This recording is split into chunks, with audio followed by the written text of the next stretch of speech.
Bem-vindo aos Sussurros do Imaginário. Nosso canal é totalmente dedicado a audiobooks, proporcionando uma experiência imersiva para todos os amantes de boas histórias. Aqui, você pode relaxar e deixar sua imaginação fluir enquanto escuta os melhores títulos literários. Dica especial: para uma experiência ainda mais completa, recomendamos que você acompanhe o audiobook com o livro físico ou o e-book. Dessa forma, você poderá desfrutar tanto da narrativa quanto do texto original, unindo os dois mundos. Pedimos desculpas especialmente aos deficientes visuais por quaisquer falhas que possam ocorrer nos audiobooks, como trechos em outras línguas, pequenos erros de narração ou tradução. Isso acontece porque utilizamos narração sintética para manter a produção dos áudios. Queremos ouvir você. Sugira nos comentários livros que gostaria de ver aqui no canal. Não se esqueça de curtir, comentar e se inscrever para ficar por dentro de todas as novidades. Obrigado por estar conosco e bons sussurros.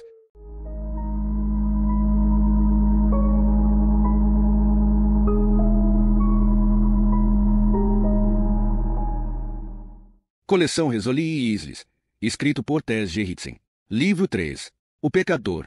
Prólogo. Andhra Pradesh, Índia. O motorista recusou-se a levá-lo mais longe. Uns 1.600 metros antes, pouco depois de terem passado pela Octagon, a fábrica de produtos químicos que estava abandonada, o pavimento dera lugar a uma estrada de terra batida invadida pelas ervas. Agora, o motorista queixava-se de que o mato estava a arriscar-lhe o carro e de que, com as chuvas recentes, os pneus podiam cair atolados no lamaçal. E o que lhes aconteceria? Ficariam ali, abandonados, a 150 quilômetros de Hyderabad. Howard Redeld escutou o longo rol de objeções e percebeu que não passavam de um pretexto para ocultar o verdadeiro motivo pelo qual o homem não queria avançar mais. Ninguém admite com facilidade que tem medo. Redeld não tinha alternativa. Dali em diante, seria obrigado a ir a pé. Ao inclinar-se para falar ao ouvido do motorista, sentiu o bafo do suor do homem. Pelo retrovisor, no qual estava pendurado um rosário, viu os olhos negros que o tavam. Fica aqui à minha espera, não é verdade? Perguntou Redeld. Fique aqui mesmo, na estrada. Durante quanto tempo? 1 hora, talvez. O tempo que for preciso. Já lhe disse que não há lá nada para ver. Já não está lá ninguém. Mas espere aqui. Está bem? Espere. Pago-lhe o dobro quando regressarmos à cidade. Redeld agarrou na mochila, saiu do carro com o ar-condicionado e mergulhou num mar de umidade. Não usava mochila desde os tempos da faculdade, quando viajava pela Europa, sem dinheiro, e sentiu-se estranho, aos 51 anos, com uma dançarina nas costas. Mas estava disposto a ir até onde fosse preciso naquele país que mais parecia um sauna, sem se separar da garrafa de água mineral, do repelente de insetos, dos óculos escuros e do medicamento contra a diarreia. E da máquina fotográfica. Não podia prescindir da máquina fotográfica. A suar, exposto ao calor do M da tarde, olhou para o céu e pensou: ótimo, o sol está a declinar e os mosquitos saem todos ao lusco-fusco. Aqui vem o vosso jantar, insectozinhos miseráveis. Começou a descer a estrada. As ervas altas não o deixavam ver o caminho. Tropeçou num sulco e enterrou-se na lama até aos tornozelos. Era evidente que não passava nenhum carro por ali há meses, e a mãe natureza apressara-se a reclamar o seu território. Redeld parou, a arfar, e afugentou os insectos. Ao olhar para trás, já não conseguiu ver o carro, o que o deixou inquieto. O motorista caria à espera dele. O homem mostrará-se relutante em levá-lo até ali e o seu nervosismo aumentava à medida que eles avançavam aos solavancos na estrada cada vez mais acidentada. Havia gente, mas tinham acontecido coisas terríveis naqueles sítios. Armaram o motorista. Ambos podiam desaparecer. E quem se daria ao trabalho de ir à procura deles? Redeld fez um esforço para avançar. A atmosfera úmida parecia fechar-se à sua volta. Ouvia a água chocalhar na garrafa que trazia na mochila e já tinha sede, mas não parou para beber. Restava-lhe pouco mais de 1 hora de luz do dia, e tinha de continuar a andar. Os insectos zumbiam no meio das ervas, e pareceu-lhe ouvir os pássaros a cantar no arvoredo que o envolvia. Mas o som era diferente de tudo quanto ouvirá até então. Naquele sítio, tudo parecia estranho e irreal. Redeld avançava a custo, como que em transe, e o suor escorria-lhe pelo peito. O ritmo da sua própria respiração aumentava a cada passo. Segundo o mapa, a distância não era superior a 2 quilômetros, mas a caminhada parecia-lhe interminável e nenhuma nova aplicação do repelente de insectos afugentou os mosquitos. Estava farto de ouvir o seu zumbido e tinha a cara toda picada. Tropeçou noutro sulco e caiu de joelhos no meio da vegetação densa. Cuspiu as ervas que lhe tinham entrado na boca e deixou-se cair de cócoras, tão desanimado e exausto que concluiu que chegará o momento de voltar para trás, de regressar de avião a Cincinnati, com o rabo entre as pernas. A cobardia, anal, era muito mais segura e confortável. Suspirou, pousou a mão no solo para conseguir levantar-se e deixou-se cair imóvel, a olhar para as ervas. Avistou qualquer coisa no meio da verdura, qualquer coisa metálica. Era apenas um botão de lata barato, mas que, naquele momento lhe pareceu um sinal. Um talismã. Enou no bolso, levantou-se e continuou a andar. Uns 30 metros mais adiante, a estrada desembocou subitamente numa grande clareira rodeada de árvores altas. No extremo oposto, erguia-se uma estrutura solitária, atarracada, de blocos de escória prensada e com uma cobertura de zinco ferrugento. Os ramos das árvores estalavam, empurrados por uma brisa suave que também provocava um movimento ondulante na vegetação rasteira. É este o sítio, pensou Redeld. Foi aqui que tudo aconteceu. De repente, a sua própria respiração pareceu-lhe demasiado ruidosa. Com o coração a palpitar, desenvencilhou-se da mochila, abriu-a e tirou a máquina fotográfica. Tinha de documentar tudo, pensou.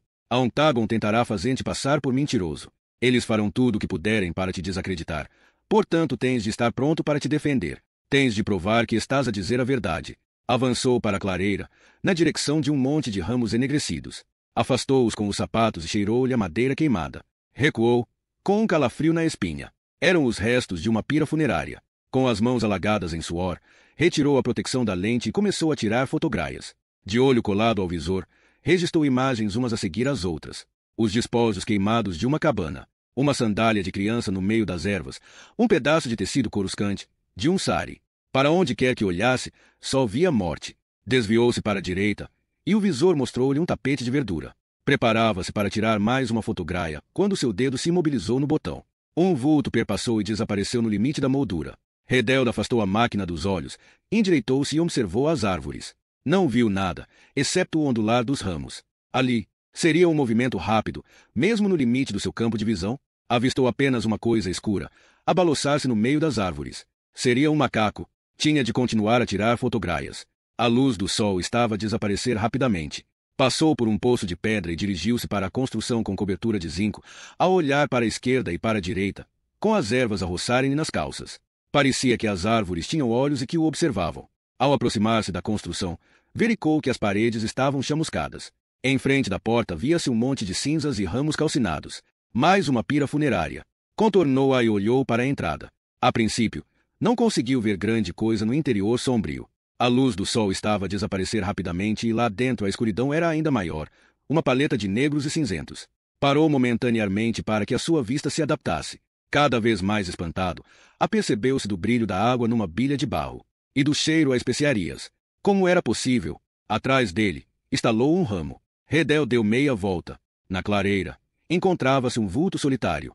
As árvores mais próximas estavam imóveis e até os pássaros se tinham calado. O vulto avançou na sua direção, com um andar estranho e desajeitado, e imobilizou-se a poucos metros dele. A máquina fotográfica caiu das mãos de Redeld, que recuou, horrorizado. Era uma mulher, e não tinha rosto.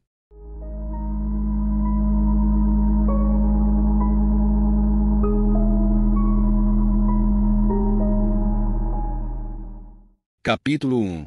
Chamavam-lhe Rainha dos Mortos. Embora ninguém lhe o dissesse cara a cara, a doutora Maura Isley já ouvirá várias vezes a alcunha associada à sua passagem quando percorria o triângulo lúgubre cujos vértices eram a sala de audiências, o local do crime e a morgue. De vez em quando, detectava um tom de sarcasmo. Lá vai ela, a nossa deusa selvagem, buscar carne fresca. Às vezes, os murmúrios incluíam um tremor que denotava inquietação, como os cochichos dos réis à passagem de um desconhecido laico. Era a inquietação dos que não compreendiam o que a levará a seguir as pegadas da morte.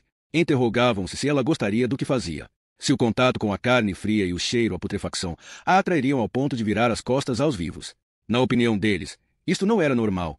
E olhavam-na de esguelha quando ela passava, reparando em pormenores que só reforçavam a convicção de que ela era uma ave rara. A pele cor de mar, o cabelo preto cortado a Cleópatra, o vermelho berrante do batom. Quem mais usaria batom num ambiente de morte? Acima de tudo, era a calma dela que os perturbava, o olhar frio e imponente com que contemplava os horrores que eles mal conseguem digerir. Ao contrário deles, ela não desviava o olhar. Debruçava-se, aproximava-se e observava, tocava, cheirava. E mais tarde, sob as luzes fortes da sala de autópsias, dissecava. Estava a dissecar um cadáver nesse momento, enterrando o seu bisturi na pele gelada e depois numa camada subcutânea de gordura amarelada. Um homem que gostava de um bom hambúrguer com batatas fritas, pensou ela, servindo-se da tesoura para cortar as costelas e levantar o escudo triangular do externo como quem abria a porta de um armário, para revelar o seu conteúdo precioso. O coração jazia deitado no leito esponjoso dos pulmões. Durante 59 anos, bombeara sangue no corpo de Samuel Knight. Crescerá com ele, envelhecerá com ele, transformará-se, como ele, passando do músculo magro da juventude para aquele naco de carne bem lardeado. Todas as bombas acabam por deixar de funcionar. O mesmo acontecerá de Mr. Knight quando ele estava sentado no seu quarto de hotel em Boston, com a televisão ligada e um copo de uísque ao seu lado, em cima da mesa de cabeceira. Maura nem parou para perguntar a si própria quais teriam sido os últimos pensamentos do morto, nem se ele tivera dores ou medo. Apesar de explorar os seus recantos mais íntimos, apesar de lhe ter rasgado a pele e ter o seu coração nas mãos, Samuel Knight continuava a ser um estranho, um indivíduo silencioso e sem exigências, que lhe revelava os seus segredos de boa vontade. Os mortos são pacientes. Não se queixam, não fazem ameaças, não adulam. Os mortos não ofendem ninguém, só os vivos fazem isso. Maura trabalhava com uma ciência serena, resseccionando as vísceras torácicas, pousando o coração sob a bancada. Lá fora, rodopiavam os primeiros zoncos brancos de neve de dezembro, que embatiam nas janelas e deslizavam pelas ruas. Mas ali dentro, na sala de autópsias, os únicos sons que se ouviam eram o da água a correr e o silvo do ventilador. Yoshima, o assistente, movia-se com um silêncio invulgar, adivinhando-lhe os pedidos, materializando-se sempre que ela precisava dele. Trabalhavam juntos apenas há 1 ano e meio, mas já funcionavam como se fossem um só, unidos pela telepatia de duas mentes lógicas. Ela não teve de lhe pedir que virasse a lâmpada. Ele já os era e a luz incidia agora no coração gotejante, e uma tesoura aguardava, a postos, que ela lhe pegasse. As manchas escuras na parede do ventrículo direito e a isquemia apical esbranquiçada indicaram a Maura que aquele coração tinha uma história triste. Um velho infarte do miocárdio, já com meses ou anos, destruíra parte da parede do ventrículo esquerdo. Depois, algures nas últimas 24 horas, sobrevieram um novo infarte. Um trombo bloqueara a artéria coronária direita, impedindo que o ucho de sangue chegasse ao músculo do ventrículo direito. Maura cortou o tecido para o exame histológico, sabendo já o que iria ver ao microscópio. Coagulação e necrose. A invasão de glóbulos brancos, que acorriam como um exército à defesa. Talvez Mr. Samuel Knight julgasse que o mal-estar no peito se devia a uma indigestão, que o almoço fora um exagero, que não devia ter comido todas aquelas cebolas. Talvez um Pepto-Bismol resolvesse o problema. Ou talvez se tivessem manifestado mais alguns sinais agoirentos que ele optara por ignorar. O peso no peito, as dificuldades respiratórias. De certo nem lhe passará pela cabeça que estava a sofrer um ataque cardíaco. E muito menos que, um dia depois, morreria em consequência de uma arritmia. Agora, o coração estava em cima da bancada, aberto e seccionado. Maura olhou para o tronco, a que faltavam todos os órgãos. Assim termina a sua viagem de negócios a Boston, pensou ela. Não há surpresas. Aqui. Nem jogo sujo, exceto o modo como abusou do seu corpo, Mr. Knight. Doutora Isles, era Louise, a sua secretária, a falar pelo intercomunicador. Sim, tenho a detetive Risoli na linha 2 para si. Pode atender? Atendo. Maura tirou as luvas e atravessou a sala, em direção ao telefone de parede. Yoshima, que estava a lavar uns instrumentos no lavatório, fechou a torneira. Virou-se e ficou a observá-la com os seus olhos de tigre, sabendo já o que significava um telefonema de Jane Risoli. Quando Maura desligou, reparou no olhar inquiridor do seu assistente. Isto hoje começa cedo, disse ela. Em seguida, despiu a bata e saiu da morgue. Ia buscar mais um súbdito para o seu reino. O nevão da manhã transformará-se numa mistura traiçoeira de neve e de gelo, e não se viam limpa-neves em parte nenhuma. Maura conduzia cautelosamente ao longo de Jamaica Riverway. Os pneus chiavam na lama e os limpa-parabrisas arranhavam o vidro coberto de geada. Era o primeiro vendaval do inverno e os condutores tinham de se adaptar às novas condições atmosféricas. Já se haviam registrado vários despistes, e Maura passou por um carro-patrulha estacionado, com as luzes a piscar e um agente junto do condutor de um caminhão, ambos a olhar para um automóvel que caíra na valeta. Os pneus do Lexus começaram a guinar e o para-choques a desviar-se para o trânsito que circulava no sentido contrário. Em pânico, Maura levou o pé ao travão e percebeu que o controle automático de derrapagem do veículo fora acionado. Conseguiu repô-lo na sua faixa de rodagem. Raios partam isto, pensou ela, com o coração aos pulos. Vou regressar à Califórnia. Abrandou consideravelmente, sem se importar com quem buzinava nem com ela que engrossava atrás de si. Avancem e ultrapassem-me, seus idiotas. Já vi muitos condutores como vocês estendidos na minha mesa de autópsias. A estrada levava-a para Jamaica Plain, um bairro de mansões antigas e imponentes, grandes espaços ajardinados, parques tranquilos e caminhos à beira-rio, situado na zona ocidental de Boston. No verão, devia ser um refúgio frondoso do ruído e do calor do centro da cidade, mas, nesse dia de céu cinzento e com o vento agreste que varria os relvados despidos, era uma área desolada. O endereço que Maura procurava parecia ser o mais assustador de todos. O edifício cava atrás de um muro alto de pedra, coberto por um emaranhado de era. Uma barricada que o protegia do mundo, pensou ela. Da rua, Só se viam os picos góticos de um telhado de ardósia e uma janela alta na empena, que a observava como se fosse um olho negro. Um carro-patrulha estacionado junto do portão principal informou-lhe que não se enganara. Por enquanto, os carros que tinham chegado ainda eram poucos as tropas de choque, antes do exército mais numeroso de técnicos que compareceriam no local do crime. Maura estacionou do outro lado da rua e cruzou os braços à frente do corpo para se proteger da primeira rajada de vento. Quando saiu do carro, escorregou, deixou cair um sapato e mal teve tempo de se agarrar à porta para não se estatelar no chão. Ao endireitar-se, sentiu nos tornozelos os pingos de água gelada que lhe caíam da bainha ensopada do casaco. Por instantes, deixou-se cair ali, com o gelo a bater-lhe na cara, surpreendida pela rapidez com que tudo acontecerá. Olhou para o agente que estava sentado no carro-patrulha e viu que ele a observava e que a vira escorregar. Ferida no seu amor próprio, tirou o estojo do banco da frente, fechou a porta e com a dignidade possível, preparou-se para atravessar a rua coberta de gelo. Sente-se bem, doutora? Perguntou o agente da janela do carro-patrulha, com uma solicitude que não agradou a Maura. Sinto. Cuidado com os sapatos. O pátio ainda está mais escorregadio. Onde está a detetive Risoli? Na capela. E onde é que isso cá? Não há que enganar. É a porta que tem uma cruz grande por cima. Maura dirigiu-se para o portão principal, mas encontrou fechado a chave.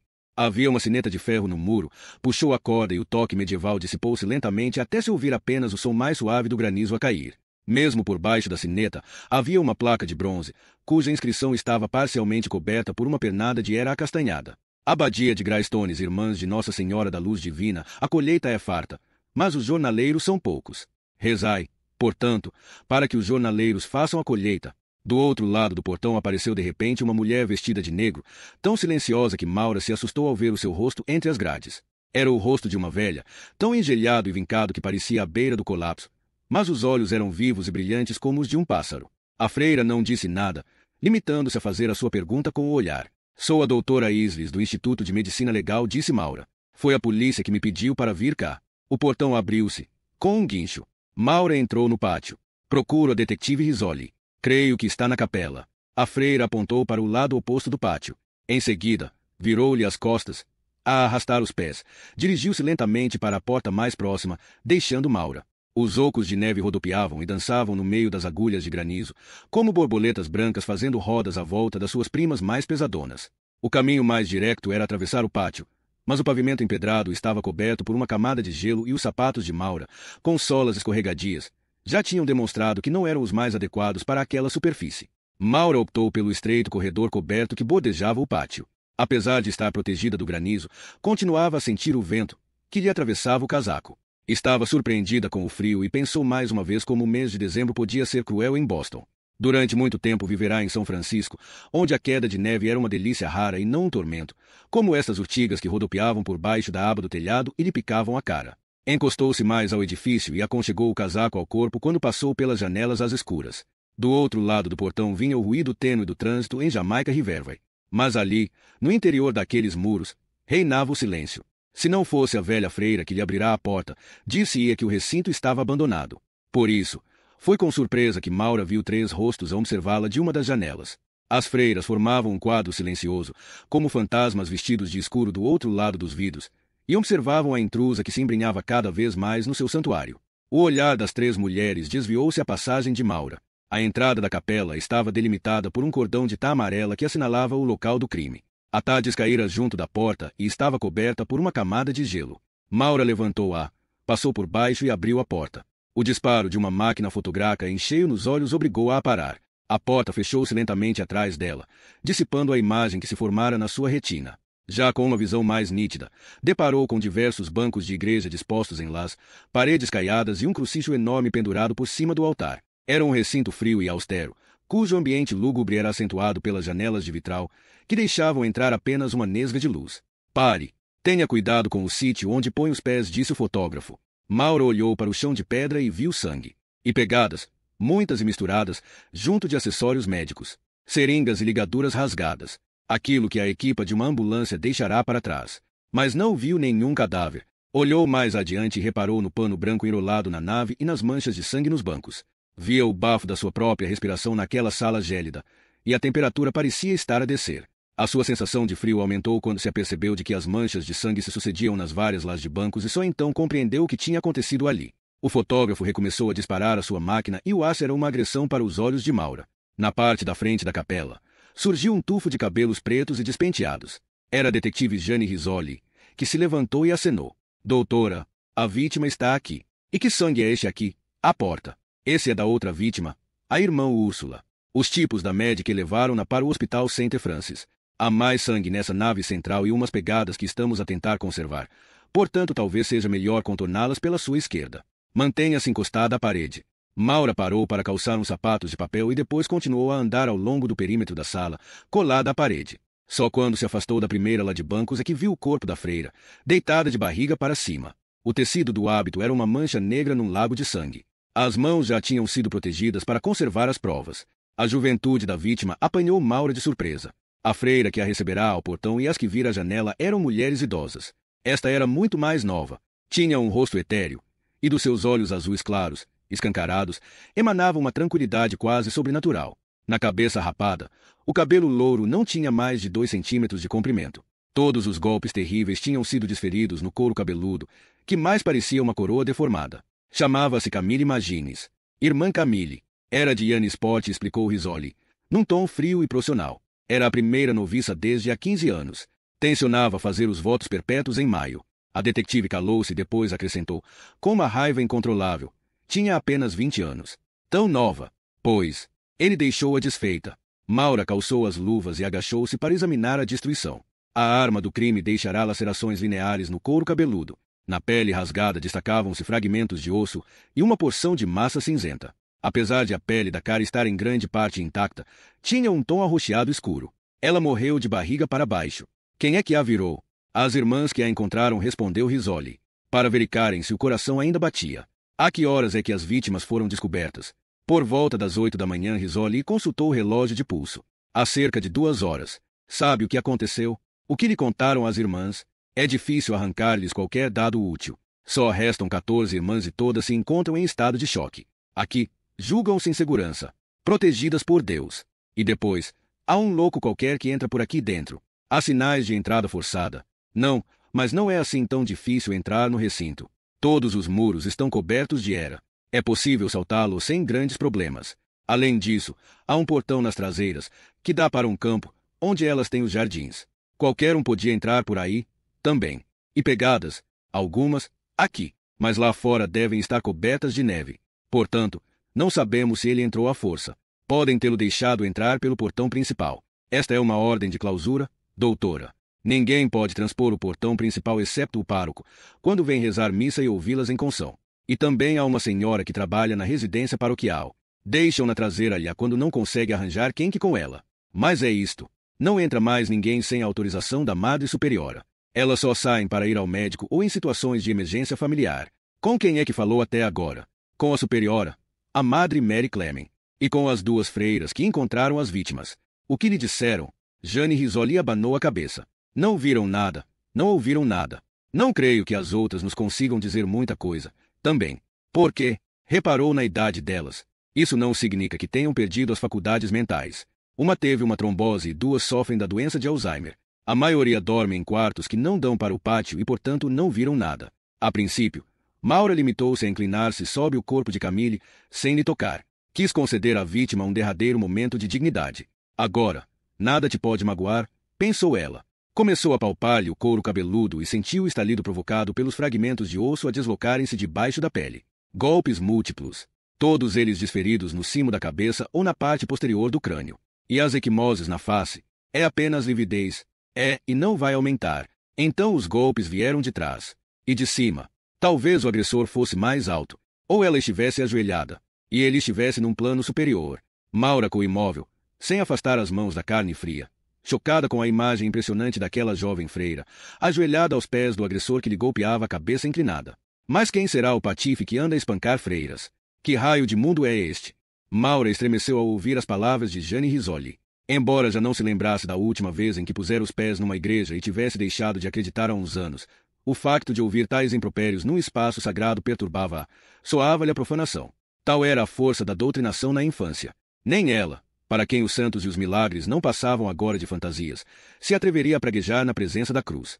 Mas Jane Rizzoli estava furiosa e nem reparava no que dizia, mesmo naquele lugar sagrado. Estava mais despenteada do que era habitual, com uma juba negra e revolta que a geada derretida tornava ainda mais brilhante. Os ossos angulosos da face destacavam-se na pele clara. Na semi-obscuridade da capela, os olhos dela pareciam tições, rubros de fúria. A raiva justificada sempre fora o incentivo de Risoli, aquilo que a levava a perseguir os monstros. Mas nesse dia tinha um ar febril e o rosto mais magro, como se o fogo que a consumia viesse de dentro. Maura não quis alimentar essas chamas.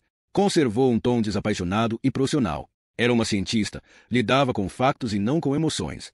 Pegou no braço da irmã Camille e verificou a articulação do cotovelo. Está ácida.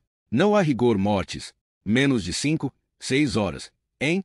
Também está frio aqui dentro. Jane Risoli riu-se, exalando uma baforada de vapor na atmosfera gelada. Não brinque comigo. Eu diria que a temperatura é quase negativa. Se assim for, o rigor mortis é retardado. Por quanto tempo? Quase indefinidamente. E a cara dela? As equimoses?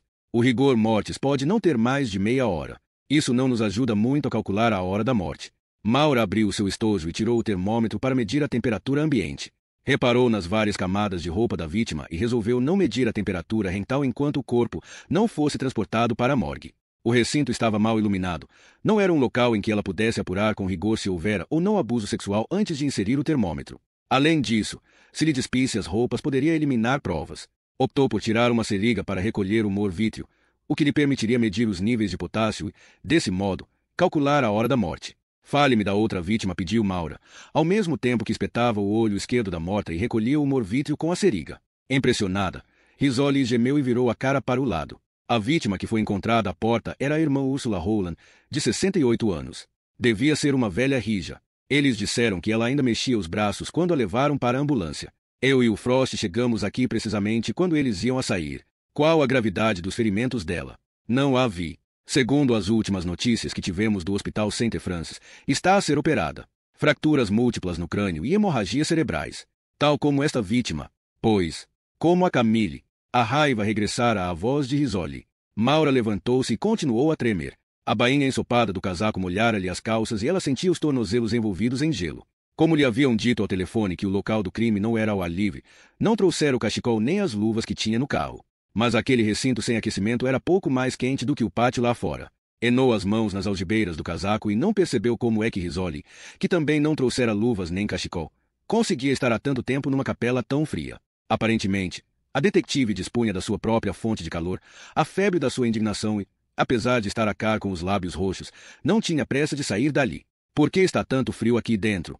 Perguntou Maura. Não posso imaginar que elas quisessem assistir à missa nesta sala. E não assistem. Esta parte do edifício nunca é utilizada no inverno. Sairia muito caro aquecê-la. Não. São tão poucas as que ainda aqui vivem. A missa é celebrada numa capela mais pequena, ao lado da residência paroquial. Maura pensou nas 3 freiras que tinha visto à janela, todas elas idosas. Estavam mesmo a apagar-se, uma por uma. Se esta capela não é utilizada, o que estavam as vítimas a fazer aqui? Risoli suspirou, soltando uma baforada de vapor, como se fosse um dragão. Ninguém sabe. A superiora diz que a última vez que viu as irmãs Úrsula e Camille foi durante as orações de ontem à noite, por volta das 9 horas.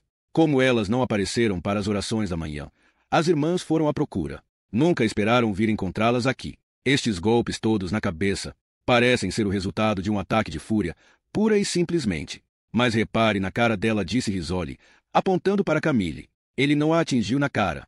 Poupou-a, o que torna a coisa muito menos pessoal. Como se não se dirigisse especificamente a ela, mas ao que ela é, ao que ela representa. A autoridade, o poder, perguntou Maura. É curioso. Eu inclinar-me-ia mais para a fé, esperança, caridade. Bem, eu frequentei um liceu católico. Você, ninguém diria, retorquiu Risoli, dando uma gargalhada. Maura inspirou uma boa lufada de ar frio e olhou para o crucifixo, recordando os anos que passará na Holy Innocents Academy. E os tormentos especiais inigidos pela irmã Magdalene, que dava aulas de história. O tormento não fora físico, mas emocional, aplicado por uma mulher que tinha facilidade em identificar as raparigas que, na sua opinião, pecavam por um excesso indecoroso de autoconança. Aos 14 anos, os melhores amigos de Maura não eram pessoas, mas livros. Impusera-se com facilidade às colegas de turma e orgulhava-se disso. Fora isto, quisera com que a ira da irmã Magdalene se abatesse sobre ela. Para o próprio bem de Maura, aquele orgulho pecaminoso de que o seu intelecto padecia teria de ser domado e transformado em humildade. E a irmã Magdalene entregou-se a essa tarefa com um gosto perverso. Ridicularizava Maura nas aulas, escrevia comentários incisivos nas margens dos seus testes imaculados e suspirava assintosamente sempre que Maura levantava a mão para fazer uma pergunta. E Maura acabará por ficar reduzida ao silêncio. Elas intimidavam-me, explicou Maura. As freiras. Julguei que nada a assustava, doutora. Há muitas coisas que me assustam. Risoli soltou uma gargalhada. Mas não os cadáveres, pois não? Há coisas muito mais assustadoras neste mundo do que os cadáveres. Deixaram o corpo de Camille deitado no seu leito de pedra e contornaram o recinto até chegarem ao sítio em que Úrsula fora encontrada, ainda viva. O fotógrafo acabará o seu trabalho e fora-se embora. Maura e Risoli ficaram na capela, sozinhas, ao ouvir o eco das suas próprias palavras. Maura sempre considerará que as capelas eram santuários universais, onde até o espírito daqueles que não acreditavam poderia encontrar conforto. Mas não se sentia confortada neste lugar desolado, onde a morte entrará, desprezando os símbolos sagrados. Foi precisamente aqui que encontraram a irmã Úrsula, disse Risoli, estendida no chão, com a cabeça virada para o altar e os pés virados para a porta, como se tivesse prostrado diante do crucifixo. Este tipo é um animal nojento, comentou Risoli, cujas palavras indignadas eram cortantes como pedaços de gelo. É com isso que temos de lidar. Um louco, ou algum idiota charrado à procura de qualquer coisa para roubar. Não sabemos se é um homem. Risoli apontou para o corpo da irmã Camille. Acha que foi uma mulher que fez aquilo. Uma mulher é capaz de manejar um martelo, de esmagar um crânio. Descobrimos uma pegada. Ali, no meio da nave. Pareceu-me ser de um sapato de homem número 42. Não será de alguém que veio na ambulância. Não. As pegadas da equipa da médica estão aqui, junto da porta. A da nave é diferente. É dele. O vento soprava, fazendo estremecer os vidros das janelas, e a porta chiava como se umas mãos invisíveis a abanassem, desejosas de entrar. Os lábios de Risoli estavam roxos e o seu rosto adquirira uma palidez cadavérica, mas aparentemente a detetive não tencionava encontrar um sítio mais quente. Risoli era assim mesmo, demasiado teimosa para ser a primeira a capitular, a admitir que atingira o seu limite. Maura olhou para o chão de pedra em que a irmã Úrsula estivera caída e não pode deixar de concordar com a intuição de Risoli. Aquela agressão fora um acto de insanidade. Era loucura o que ela via naquelas manchas de sangue, nos golpes desferidos no crânio da irmã Úrsula. Ou loucura ou maldade. Sentiu um calafrio na espinha. Endireitou-se, a tremer, e contemplou o crucifixo. Estou a eregelar, disse ela. Podemos aquecer-nos em qualquer lado. Tomar um café. Já acabou o que tinha a fazer aqui. Já vi o que precisava de ver. A autópsia dir-nos ao resto.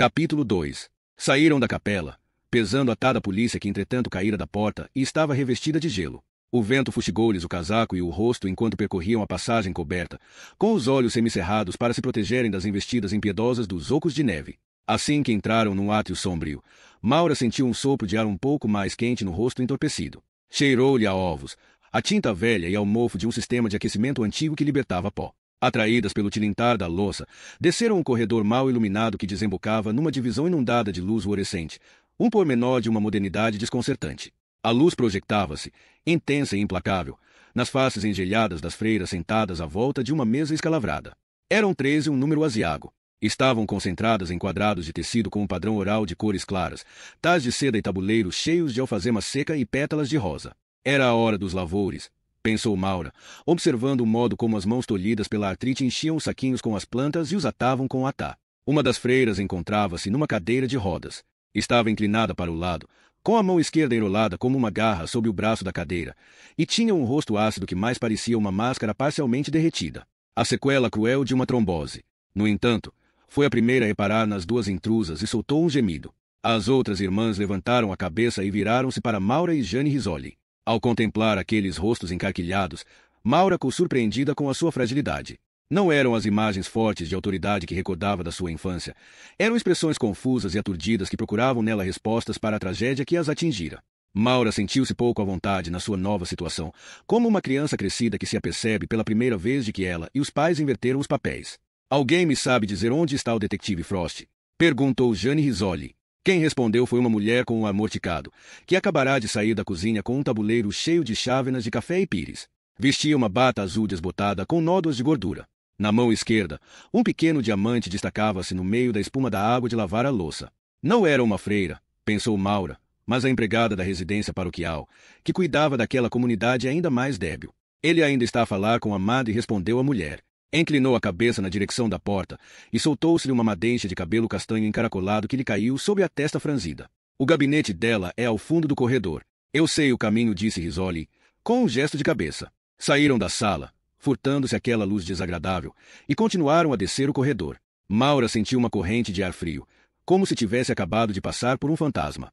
Não acreditava na vida depois da morte, mas quando seguia os passos de alguém que tinha morrido há pouco tempo, às vezes perguntava a si própria se o falecimento não deixará atrás algum sinal, algum ligeiro sobressalto, algum resquício de energia que outros pudessem sentir. Risoli bateu à porta do gabinete da madre. Entre, respondeu uma voz trêmula. Ao entrar, Maura sentiu o aroma do café, tão delicioso como o de um perfume, e reparou nos painéis de madeira escura e num crucifixo singelo pendurado na parede por cima de uma secretária de carvalho.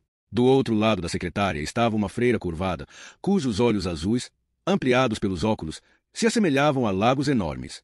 Parecia tão velha como as suas frágeis irmãs sentadas à mesa da residência paroquial, e as lentes, grossas e pesadas, como que a obrigavam a debruçar-se sob a secretária. Mas o olhar era vivo e irradiava inteligência. O colega de Risoli, Belry Frost, pousou imediatamente a chávena de café e levantou-se por delicadeza. Frost era o equivalente a um irmão mais novo, o único elemento da unidade de homicídios que entrava numa sala de interrogatórios e conseguia convencer o suspeito de que era o seu melhor amigo. Além disso, era o único que aparentemente nunca se importava de trabalhar com a nória da Risoli, que naquele momento lançava um olhar de censura à sua chávena de café, sem dúvida registrando o facto de o colega estar confortavelmente instalado numa sala aquecida, enquanto ela tremia de frio na capela. Reverenda Madre, apresento-lhe a doutora Isles, do Instituto de Medicina Legal. Doutora, esta é a Madre Mary Clement. Maura apertou a mão da madre. Era uma mão deformada, e a pele parecia papel ressequido. Ao cumprimentá-la, Maura reparou no punho bege que saía da manga preta. Então era assim que as freiras suportavam o frio naquele edifício. Por baixo do hábito de lã, a madre usava roupa interior. Os olhos azuis observaram-na através das lentes grossas. Do Instituto de Medicina Legal. Quer dizer que é médica? Sou. Patologista. Estuda as causas da morte. Exatamente. A madre calou-se, como se ganhasse coragem para fazer a pergunta seguinte. Já entrou na capela? Já a viu? Maura fez um sinal armativo. Queria evitar a pergunta que adivinhava, mas era incapaz de ser indelicada para com uma freira. Apesar de já ter 40 anos, ainda ficava perturbada ao ver um hábito negro. Ela, a voz de Mary Clement resumia-se a um murmúrio. A irmã Camille sofreu muito? Lamento não ter ainda respostas. Só quando concluíra o exame, a autópsia, queria ela dizer, mas o termo pareceu-lhe demasiado frio, demasiado clínico, para os ouvidos recatados de Mary Clement.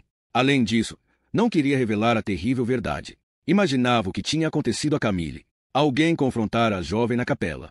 Alguém a perseguira quando ela fugira, aterrada, para a nave, e lhe arrancara o véu branco de noviça.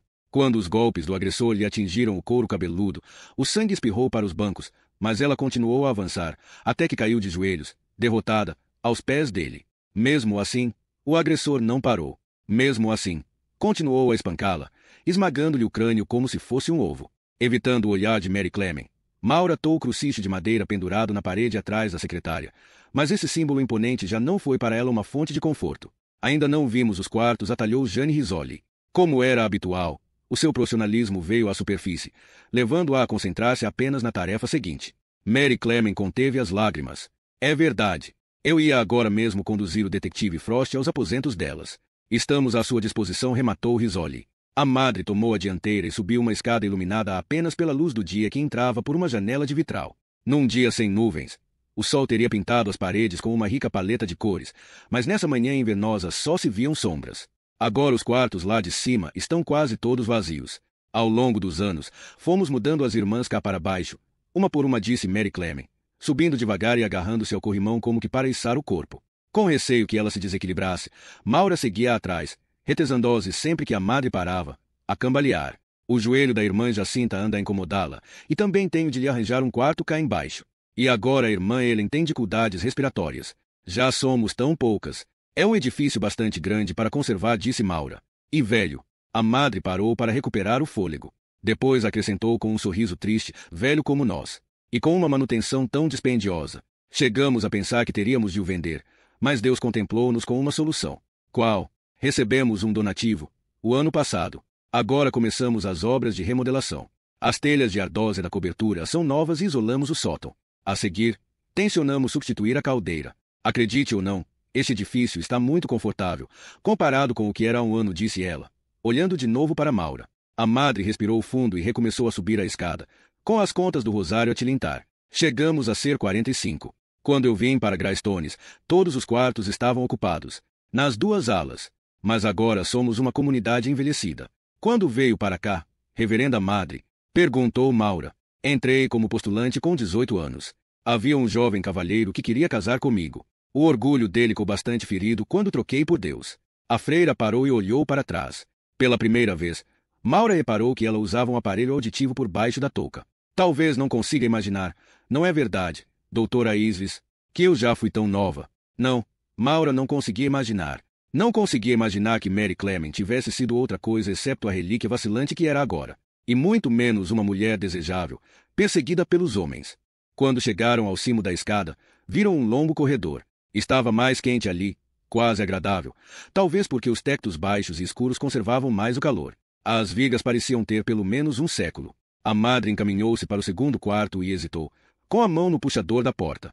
Porém, abriu-a e a luz acinzentada que vinha do interior projetou-se no seu rosto. Este é o quarto da irmã Úrsula, disse ela em voz baixa. O quarto era tão pequeno que mal cabiam lá todos ao mesmo tempo. Frost e Risoli entraram, mas Maura com a porta, ao observar as estantes recheadas de livros e os vasos com belas violetas africanas. Com janelas de pináceos e o tecto baixo de vigas salientes, o quarto parecia medieval. A mansarda alinhada de uma estudiosa, cuja mobília se reduzia a uma cama simples, uma cômoda, uma secretária e uma cadeira. A cama está feita, disse Risoli, olhando para os lençóis bem esticados. Foi assim que a encontramos esta manhã, esclareceu Mary Clement. Ela não se deitou ontem à noite. É mais provável que se tenha levantado cedo. É o costume. A que horas? Ela levanta-se muitas vezes antes das matinas. Matinas? Perguntou Frost. Das nossas orações da manhã, às 7 horas. No verão passado, saiu sempre cedo, para o jardim. Ela adora trabalhar no jardim. E no inverno? Perguntou Jane. O que faz ela tão cedo? Seja qual for a estação, há sempre coisas a fazer, para aquelas de nós que ainda conseguem trabalhar. Mas agora, muitas das irmãs já não têm forças. Este ano, tivemos de contratar Mrs. Otis para nos ajudar na cozinha. Mesmo com a ajuda dela, mal conseguimos dar conta do recado. Risoli abriu a porta do roupeiro. Lá dentro estava uma coleção austera de vestes pretas e castanhas. Nem uma nota de cor ou de embelezamento. Era o guarda-roupa de uma mulher para a qual só a obra do Senhor era importante, para a qual o estilo da roupa estava apenas ao seu serviço. Estas são as únicas roupas que ela tem? O que estou a ver neste roupeiro? Perguntou Risoli. Fazemos um voto de pobreza quando ingressamos na ordem. Isso significa que renunciam a tudo o que vos pertence. Mary Clement reagiu com um sorriso paciente de quem responde à criança que acabou de fazer uma pergunta absurda. Não é assim tão difícil, detetive. Ficamos com os nossos livros e com algumas recordações pessoais. Como pode ver, a irmã Úrsula gosta das suas violetas africanas. Mas sim, deixamos quase tudo para trás quando vimos para cá. Esta é uma ordem contemplativa, e não nos agradam as distrações do mundo exterior. Desculpe, reverenda madre, disse Frost. Não sou católico e, portanto, não sei o que significa essa palavra. O que é uma ordem contemplativa? A pergunta fora bastante respeitosa, e Mary Clement concedeu-lhe um sorriso mais caloroso do que aquele que dispensara a Jane Risoli. Uma freira contemplativa leva uma vida de reição, uma vida de oração, devoção e meditação. É por isso que nos refugiamos cá dentro, que não recebemos visitas. A clausura é um conforto para nós. E se alguma violar as regras? Perguntou Risoli. Expulsam-na. Maura reparou que Frost estremecera ao ouvir a pergunta tão direta da colega. As nossas regras são voluntárias, respondeu Mary Clement. Acatamolas porque é esse o nosso desejo. Mas, de vez em quando, deve haver uma freira que acorda um dia e diz: apetece-me ir à praia. Isso não acontece. Tem de acontecer. São seres humanos. Não acontece. Ninguém viola as regras. Ninguém salta o muro. Não precisamos de sair da abadia. Mistress Otis faz-nos as compras.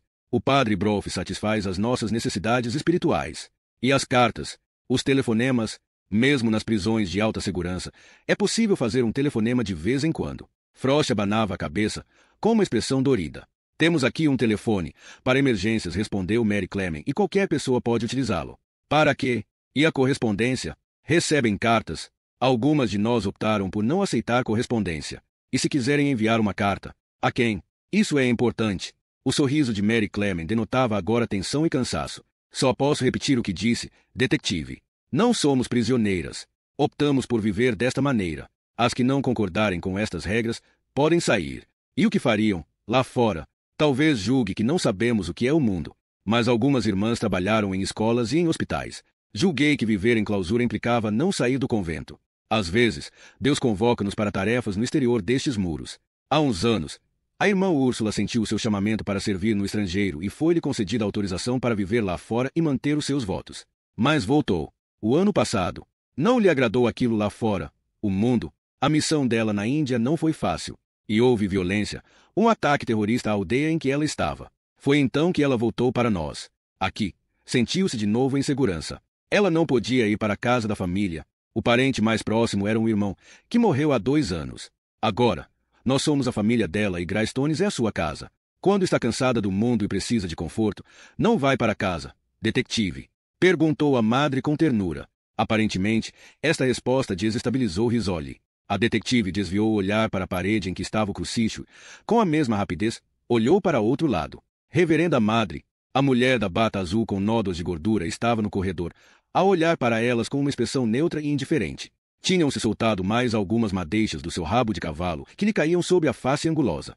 O padre Broff diz que vem a caminho para falar com os repórteres. Mas já são tantos a telefonar que a irmã Isabel tirou mesmo agora o telefone do descanso. Não sabe o que lhes há de dizer. Eu já lá vou, Mrs. Otis. A madre virou-se para Risoli. Como pode ver, estamos assoberbadas. Por favor, que aqui o tempo que for preciso. Eu estarei lá embaixo.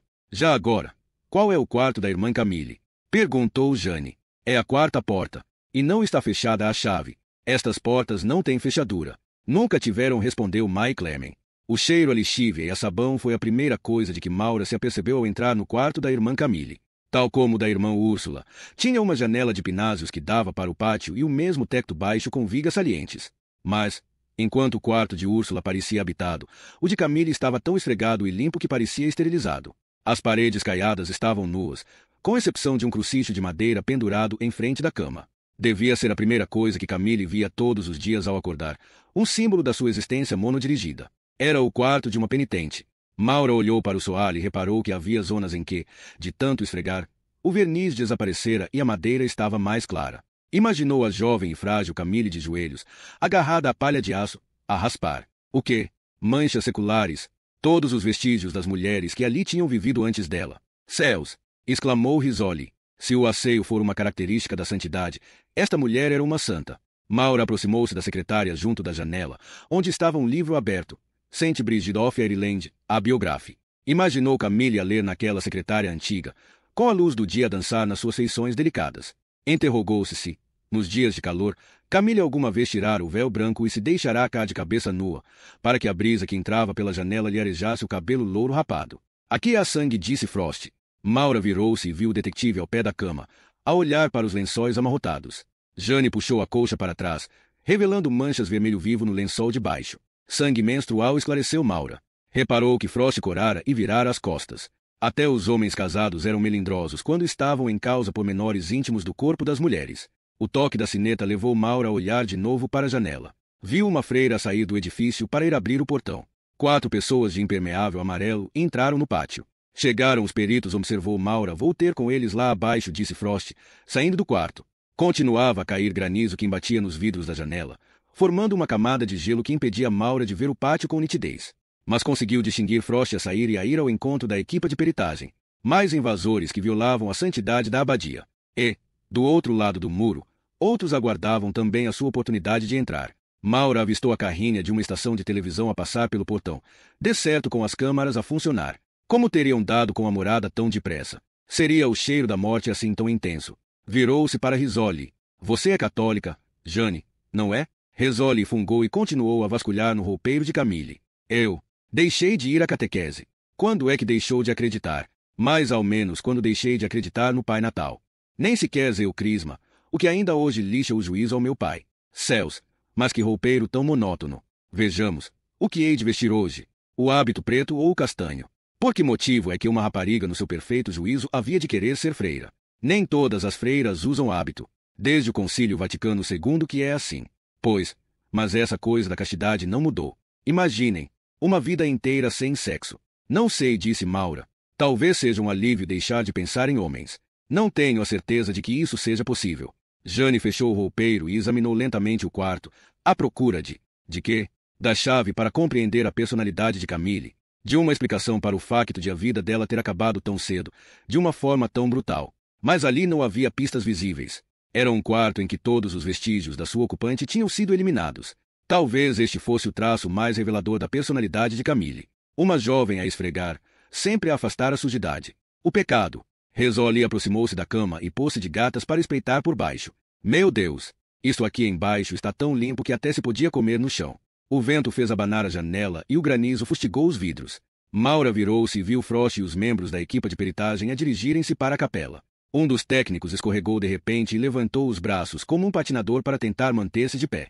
Todos tentamos manter-nos de pé, pensou Maura, resistindo à tentação, tal como tentamos resistir à força da gravidade. E quando caímos, é sempre uma surpresa.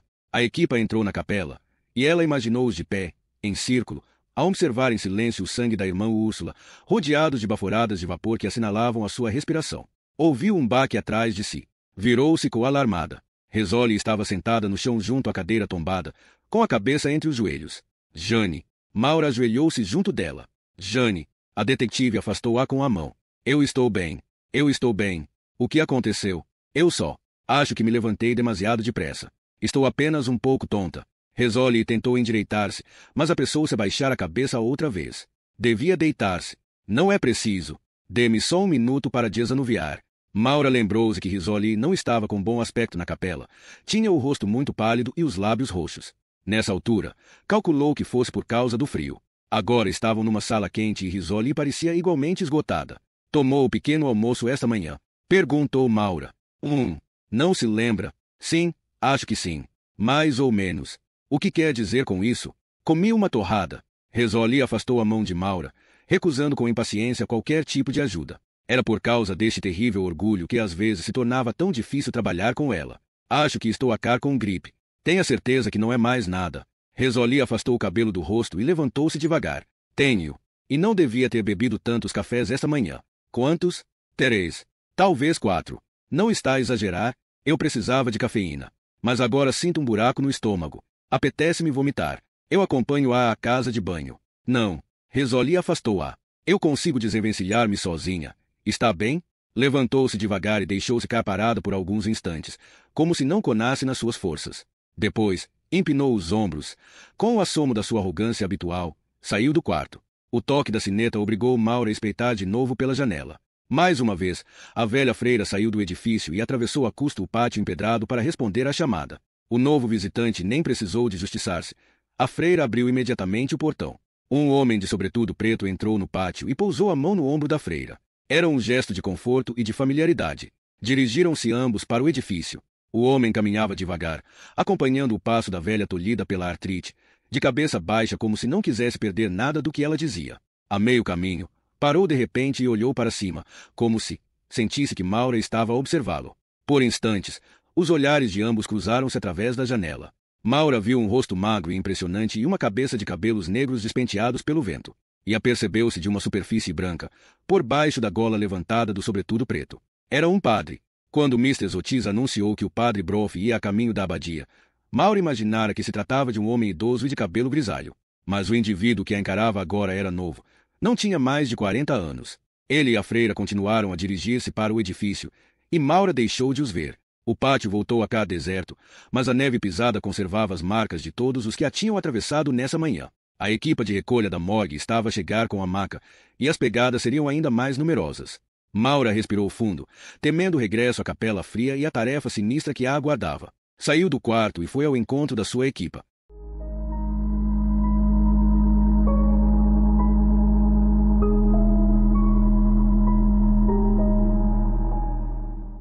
Capítulo 3. Jane Risoli aproximou-se do lavatório e, ao olhar para o espelho, não gostou do que viu. Não pôde deixar de se comparar com a elegante doutora Isles, que tinha sempre um aspecto magnífico, sereno e controlado, com os cabelos pretos no seu lugar e o batom vermelho e brilhante que se destacava na pele impecável. A imagem que Risoli viu no espelho não era serena nem imaculada. O seu cabelo estava tão desgrenhado como o de um espírito celta e os caracóis negros sobrepunham-se ao rosto pálido e esgotado. Nem pareço eu, pensou ela. E não reconheço esta mulher que olha para mim. Quando me transformei nesta estranha, de repente, teve outro acesso de náusea e fechou os olhos, lutando contra ela, resistindo-lhe tão ferozmente como se disso dependesse a sua vida. Mas nem toda a força de vontade do mundo podia afastar o inevitável. Levou a mão à boca e correu para a cabine mais próxima, onde chegou mesmo a tempo. Depois de ter esvaziado o estômago, ficou ali com a cabeça inclinada sobre a sanita, sem se atrever a sair daquele lugar seguro. Pensou, tem de ser da gripe. Por favor, que seja da gripe. Quando o enjoo passou, sentiu-se tão cansada que se sentou na sanita, encostando-se à parede. Pensou no trabalho que tinha à sua frente. Todas as entrevistas que ainda havia a fazer, a frustração de tentar arrancar qualquer informação útil àquela comunidade de mulheres aturdidas e silenciosas. E o pior de tudo, estar presente enquanto os técnicos periciais levassem a cabo a sua microscópica caça ao tesouro. Em geral, era ela que ansiava por provas, sempre mais provas, era ela que procurava controlar todos os locais do crime. E agora estava enada numa casa de banho, relutante em envolver-se a fundo no caso, ao contrário do que sempre tentava fazer. Apetecia-lhe esconder-se ali, no meio daquele silêncio abençoado, onde ninguém pudesse ver a agitação que o seu rosto denunciava. Perguntou a si própria se a doutora Isles já teria reparado em alguma coisa, talvez não. A patologista parecia sempre mais interessada nos mortos do que nos vivos. Quando era confrontada com uma cena de homicídio, era o cadáver que mais lhe despertava a atenção. Porém, Jane Rizzoli endireitou-se e saiu da cabine. A cabeça estava mais desanuviada e o estômago acalmara. O fantasma da velha Rizzoli regressava de novo à sua pele. No lavatório, encheu a boca de água fria para eliminar o sabor azedo e molhou o rosto. Anima-te, rapariga. Não sejas piegas. Se eles virem um buraco na tua carapaça, tentarão aumentá-lo. É sempre assim. Rizzoli agarrou num toalhete de papel, enxugou o rosto e preparava-se para o deitar no cesto dos papéis, quando parou, lembrando-se da cama da irmã Camille. Do sangue nos lençóis. O cesto dos papéis estava quase cheio. Entre um monte de toalhetes, encontrava-se um pequeno embrulho de papel higiênico. Vencendo a repugnância, desfez o embrulho. Embora já soubesse o que estava lá dentro, ficou perturbada ao ver o sangue menstrual de outra mulher. Lidava permanentemente com sangue e já vira o mar dele debaixo do cadáver de Camille. Mas ficou muito mais abalada ao ver aquele penso higiênico. Estava ensopado, pesado. Foi por isto que saíste da cama, pensou ela. O líquido quente a escorrer pelas coxas e a umidade dos lençóis. Levantaste, vieste à casa de banho para mudar o penso e atiraste este para o cesto. E depois? O quiseste depois? Saiu da casa de banho e voltou ao quarto de Camille. A doutora Isles já tinha saído, e ela ficou sozinha, franzindo o sobrolho ao ver os lençóis manchados de sangue, a única nota de cor naquele espaço sem vida. Aproximou-se da janela e olhou lá para baixo, para o pátio. Havia agora muitas pegadas na mistura de neve e gelo. Do lado de fora do portão, estacionara junto ao muro mais uma carrinha de uma estação de televisão e o pessoal aprontava o equipamento. A história da freira assassinada diretamente em vossas casas. Seria com ela que abriria o noticiário das 5, pensou. As freiras despertam curiosidade a todos nós. A recusa do sexo, o recolhimento, e toda a gente pensa no que esconderão debaixo do hábito. É a castidade que nos intriga. Não compreendemos um ser humano que se priva do mais forte de todos os impulsos, que vira as costas ao que a natureza queria quiséssemos.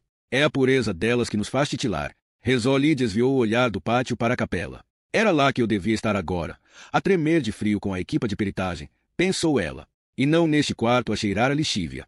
Mas só dali ela podia imaginar o que Camille vira ao regressar da sua ida noturna à casa de banho numa manhã escura de inverno. Devia ter visto luz na capela, através das janelas de vitral. Uma luz que não devia lá estar. Maura aproximou-se dos 2 serventes que estenderam um lençol lavado e transferiram devagarinho o corpo da irmã Camille. Já vira outras equipas a remover cadáveres de outros sítios. Umas vezes executavam essa tarefa com uma eficiência sumária, outras com um desagrado evidente. Mas, de vez em quando, transportavam a vítima com uma ternura especial. As crianças de tenra idade eram alvo desta atenção, as cabecinhas eram aconchegadas com cuidado e os corpinhos inentes eram acariciados à medida que iam entrando no saco de plástico. A irmã Camille foi tratada com a mesma ternura, com a mesma tristeza. Maura abriu a porta da capela para eles passarem com a maca e acompanhou a marcha lenta até o portão. Do outro lado do muro, apinhavam-se os repórteres com as câmaras prontas a captar a imagem clássica da tragédia.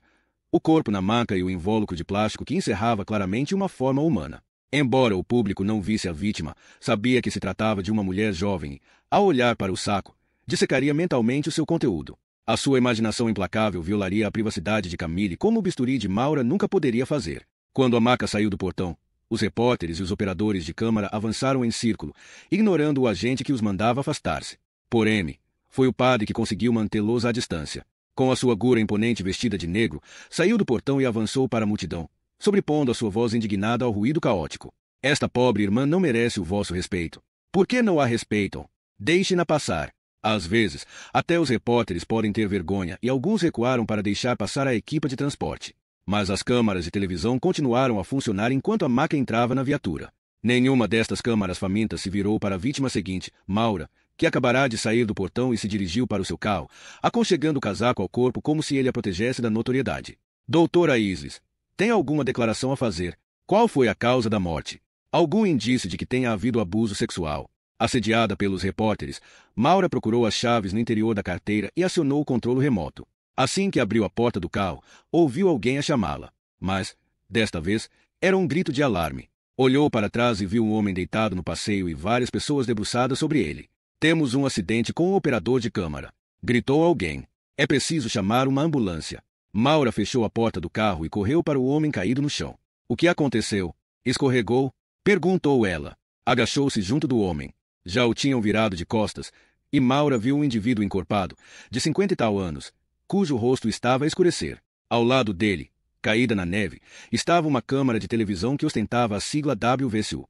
O homem não respirava. Maura inclinou-lhe a cabeça para trás, esticando-lhe o pescoço carnudo para favorecer a passagem do ar e debruçou-se para iniciar a reanimação. O cheiro a café requentado e a cigarros nauseou-a. Pensou na hepatite, nascida e em todos os outros horrores microscópicos que podiam transmitir-se através dos ruídos corporais e fez um esforço para colar a sua boca à dele. Exalou uma lufada de ar e viu o peito dele a subir, os pulmões a encherem-se de ar. Repetiu 2 vezes a operação e palpou a carótida. Nada. Preparava-se para abrir o fecho do blusão do homem, mas alguém se adiantou. Levantou a cabeça e viu o padre ajoelhado em frente dela, a tentear o peito do homem com as suas mãos enormes, à procura de pontos de referência. Pousou as palmas das mãos no externo e depois olhou para ela, para confirmar se podia iniciar as compressões. Maura deparou com os surpreendentes olhos azuis e uma expressão determinada. Pode começar. Força, disse ela.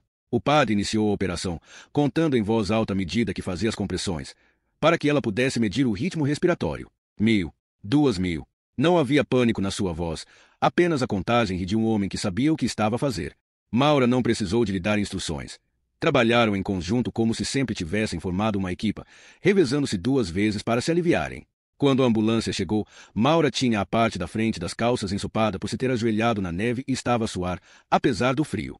Levantou-se, hirta e exausta, e a observar a cena, enquanto os enfermeiros punham o homem a soro, inseriam o tubo endotraqueal e transportavam a maca para a ambulância. A câmara de televisão que o homem deixará cair estava já nas mãos de um funcionário da WVSU. O espetáculo tem de continuar, pensou ela, vendo os repórteres aglomerarem-se junto da ambulância, apesar de a notícia ser agora o desfalecimento do próprio colega. Maura virou-se para o padre que estava a seu lado, com as calças ensopadas no sítio dos joelhos. Obrigada pela ajuda, disse ela. Calculo que já tenha feito reanimação. O padre sorriu e encolheu os ombros. Só num boneco de plástico. Nunca julguei que viesse a aplicar os meus conhecimentos. Sou Daniel Broff. A senhora é a patologista? Perguntou ele, estendendo-lhe a mão. Maura Isles. Esta é a sua paróquia? Padre Broff. Ele fez um sinal armativo. A minha igreja cá a 3 quarteirões daqui. Sim, eu via. Acha que salvamos aquele homem? Maura abanou a cabeça. Quando a reanimação se prolonga tanto, sem pulsação, não é um bom sinal. Mas há alguma hipótese de ele sobreviver. Nem por isso. Mesmo assim, creio que fomos úteis. O padre olhou para os repórteres, que permaneciam concentrados na ambulância. Deixe-me acompanhá-la ao carro, para que consiga sair daqui sem ser humada. A seguir, irão atrás de si. Espero que esteja pronto para os enfrentar. Já prometi que faria uma declaração. Embora não saiba verdadeiramente o que eles pretendem de mim. Eles são canibais. Padre Broff. Querem nada mais nada menos do que meio quilo da sua carne. 5 quilos, se conseguirem. Ele riu-se. Então, tenho de avisá-los que a minha carne é rija. O padre acompanhou-a até ao carro. As calças molhadas colavam-se às pernas de Maura e o tecido começava já a ficar teso com o vento frio. Teria de vestir uma bata assim que chegasse à morgue e de pôr as calças a secar. Se vou fazer uma declaração, há alguma coisa que eu deva saber? Alguma coisa que me possa dizer? Perguntou ele. Terá de falar com a detetive Jane Risoli. Ela é que é a responsável pela investigação. Acha que este foi um ataque isolado. As outras paróquias terão motivos para se preocupar. Eu só examino as vítimas, e não os agressores. Não lhe sei dizer quais são os seus motivos. Estas mulheres são velhas. Não podem ripostar. Eu sei. Então, o que lhes dizemos? A todas as irmãs que vivem em comunidades religiosas, que não estão em segurança mesmo no interior dos conventos. Nenhum de nós está totalmente seguro. Não é essa a resposta que lhes quero dar, mas é a única que elas têm de ouvir. Maura abriu a porta do carro. Eu recebi uma educação católica, padre. Julgava que as freiras eram intocáveis.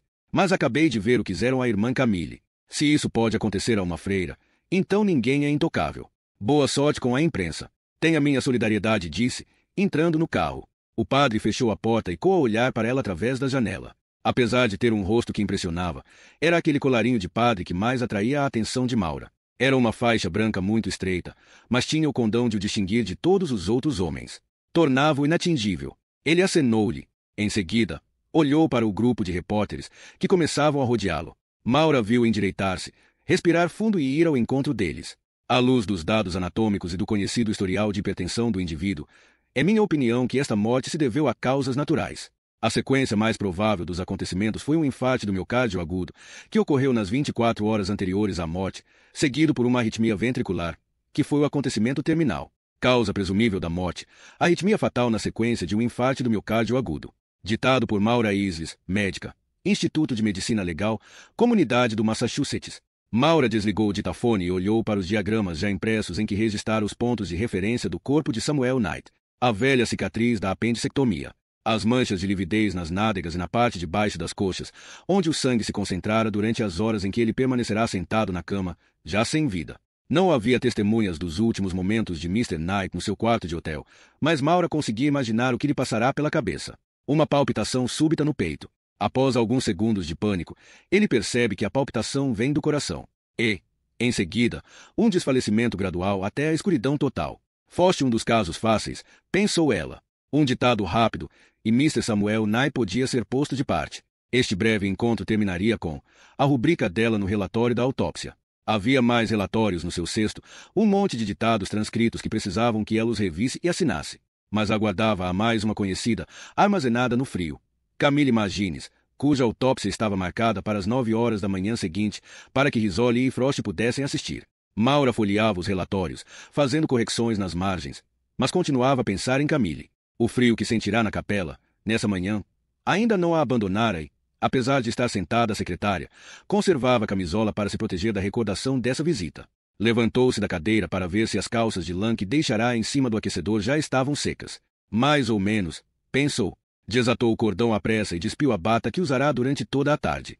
Recostou-se na cadeira e coou a olhar para uma das gravuras com motivos orais que estava pendurada no seu gabinete. Para compensar o caráter soturno da sua profissão, decorara o gabinete com símbolos de vida e não de morte.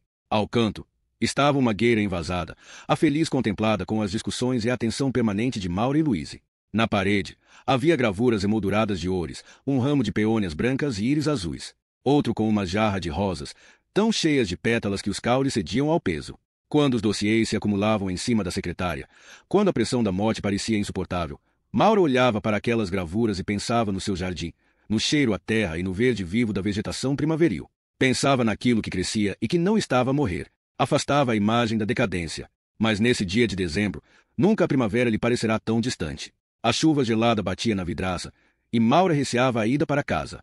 Perguntou a si própria se já teriam espalhado sal pelas ruas, ou se ainda haveria uma camada de gelo que fazia patinar os carros como se estes fossem discos de hóquei.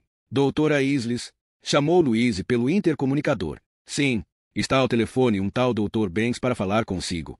Na linha 1. Maura calou-se. É, o Dr. Victor Banks? Perguntou ela em voz baixa.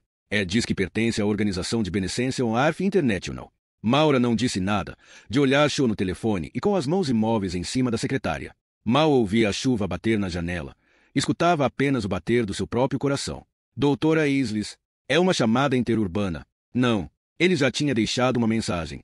Está no Hotel Colonnade. Maura engoliu em seco. Agora não posso atender. É a segunda vez que ele telefona. Diz que a conhece. Sim, claro que conhece. Quando é que ele falou pela primeira vez? Perguntou Maura. Esta tarde, quando a senhora ainda estava no local do crime. Deixei a mensagem em cima da sua secretária. Maura descobriu 3 mensagens cor-de-rosa escondidas por baixo de um monte de dossiês. Lá estava ela. Dr. Victor Banks. Telefonou às 12h45. Ficou a olhar para o nome, com um aperto no estômago. Por que agora? Perguntou a si própria. Depois de todos estes meses, por que me telefonas assim de repente? O que te leva a pensar que podes regressar à minha vida? O que lhe digo? Perguntou Louise. Maura respirou fundo. Diga que eu lhe telefono, quando estiver preparada para isso. Amachucou o papel e atirou-o para o cesto. Pouco depois, sem conseguir concentrar-se, levantou-se e vestiu o casaco. Louise ficou admirada ao vê-la sair do gabinete, já pronta para enfrentar o frio. Em geral, Maura era a última a ir-se embora e quase nunca saía antes das 5:30. Ainda não eram 5 horas e Louise já estava a desligar o computador. Vou dar uma ajuda ao trânsito, disse Maura. Acho que já é muito tarde para isso. Já viu o tempo. A maior parte dos escritórios da cidade já fecharam por hoje. A que horas? Às 4. Por que é que ainda está cá? Já devia ter ido para casa. O meu marido vem buscar-me. O meu carro está na oficina. Lembra-se? Maura estremeceu. Sim, Louise falará-lhe no carro nesse dia de manhã, mas ela esquecera-se, evidentemente. Como era habitual, concentrara-se tanto nos mortos que quase nem ouvirá os vivos. Viu Louise a pôr um cachecol e a vestir o casaco e pensou, não tenho tempo para ouvir os outros. Não reservo tempo para me relacionar com as pessoas enquanto elas estão vivas. Embora já trabalhasse ali há um ano, pouco sabia acerca da vida pessoal da sua secretária. Nunca vira o marido de Louise, sabia apenas que se chamava Vernon. Não se lembrava onde é que ele trabalhava nem do que vivia, em parte porque Louise raramente falava de si. A culpa será minha. Interrogou-se Maura. Sentirá ela que eu não quero ouvi-la, que me sinto mais à vontade com os meus bisturis e o ditafone do que com os sentimentos das pessoas que me rodeiam. Desceram o corredor juntas em direção à saída para o parque de estacionamento. Nada de conversa de circunstância, apenas duas pessoas que se dirigiam para o mesmo destino. O marido de Louise estava à espera no carro, cujos limpa-para-brisas oscilavam furiosamente para proteger o vidro da geada. Maura acenou a Louise assim que o carro arrancou e foi contemplada com o olhar surpreendido de Vernon, que de certo não sabia quem era aquela mulher que acenava como se os conhecesse. Como se ela conhecesse verdadeiramente alguém. Atravessou o parque de estacionamento, escorregando no pavimento e de cabeça baixa para se proteger da tempestade. Ainda tinha mais uma coisa a fazer, mais uma obrigação a cumprir antes de terminar o seu dia. Dirigiu-se ao Hospital St. Francis para se inteirar do estado da irmã Úrsula. Embora não trabalhasse numa enfermaria há alguns anos, desde o internato, as recordações da sua passagem pela unidade de cuidados intensivos mantinham-se desagradavelmente vivas. Recordou os momentos de pânico, o esforço para vencer o entorpecimento provocado pela falta de sono e conseguir pensar. Lembrou-se de uma noite em que tinham morrido 3 doentes no seu turno e em que tudo correrá mal. Agora, não conseguia entrar na UCI sem sentir o peso das antigas responsabilidades e dos erros passados. A unidade de cuidados intensivos de cirurgia de St. Francis dispunha de um polo central de enfermeiras rodeado por 12 compartimentos destinados aos doentes. Maura parou junto da secretária da recepcionista para se identificar. Sou a doutora Isles, do Instituto de Medicina Legal. Posso consultar a chá clínica da vossa doente, a irmã Ursula Rowland. A recepcionista olhou para ela com um ar admirado. Mas a doente ainda não faleceu. A detetive Risoli pediu-me que me informasse sobre o estado dela. A chá está naquele compartimento. É o número 10. Maura encaminhou-se para os cacifos e abriu a tampa de alumínio daquele em que se encontrava a chá clínica da cama N graus 10. Abriu-a e procurou o relatório preliminar. Era um resumo manuscrito pelo neurocirurgião logo após a operação. Grande hematoma subdural identificado e drenado. Parietal direito aberto com fratura craniana cominutiva desbridada e elevada. Laceração dural fechada. Relatório cirúrgico completo ditado. James Yuen, médico. Maura virou-se para os apontamentos das enfermeiras e analisou a evolução da doente após a cirurgia. As pressões intracranianas mantinham-se remes, com auxílio do manitol e do Lasix por via intravenosa e da hiperventilação forçada. Aparentemente estava a ser feito tudo o que era possível. Agora, restava aguardar para ver quais seriam as consequências das lesões neurológicas. Com a chá na mão, Maura dirigiu-se para o compartimento N graus 10. O polícia que estava à porta reconheceu a olá, doutora Isles. Como está a doente? Perguntou ela. Mais ou menos na mesma, creio eu. Parece que ainda não acordou. Maura olhou para as cortinas fechadas. Quem está lá dentro ao pé dela? Os médicos. Maura bateu na estrutura e afastou a cortina. Junto da cama estavam 2 homens. Um era alto, com feições asiáticas, um olhar penetrante e uma cabeleira espessa e grisalha. Era o neurocirurgião, concluiu ela ao ler a placa que ele trazia ao peito, Dr. Yuen. O outro era mais novo, tinha 30 e tal anos e uns ombros robustos que se destacavam sob a bata branca. Usava o cabelo louro comprido e apanhado num rabo de cavalo impecável.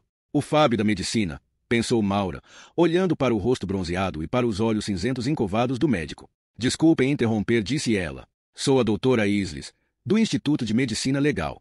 Do Instituto de Medicina Legal? Perguntou o Dr. Yuen, atônito. Esta visita não é um pouco prematura?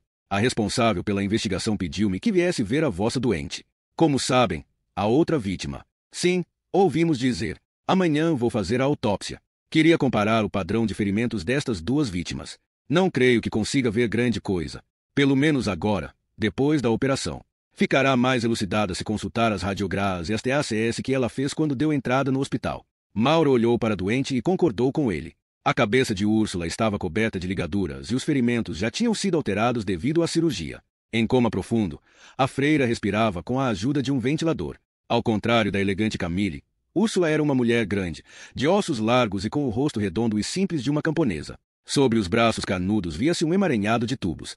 No pulso esquerdo, tinha uma pulseira onde se lia alérgica à penicilina.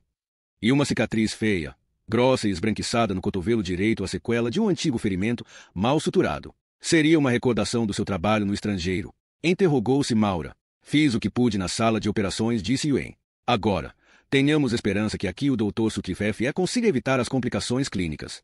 Maura olhou para o médico de rabo de cavalo, que baixou a cabeça e sorriu. Chamo-me Matthew Sutcliffe e sou internista dela, disse ele. Há vários meses que ela não me consultava. Só há pouco é que soube que ela tinha dado entrada no hospital. Tem o número do telefone do sobrinho dela? Perguntou Yuen. Quando ele me telefonou, esqueci-me de o pedir. Ele disse que falaria consigo. Eu tenho-o. Seria mais fácil se fosse o único a contactar com a família. Eu ponho-os ao corrente do estado dela, disse Sutcliffe. Qual é o estado dela? Perguntou Maura. Eu diria que ela se encontra clinicamente estável, respondeu Sutcliffe. E em termos neurológicos? Perguntou Maura olhando para Yuen. Ele abanou a cabeça. É demasiado cedo para dizer seja o que for. As coisas correram bem na sala de operações.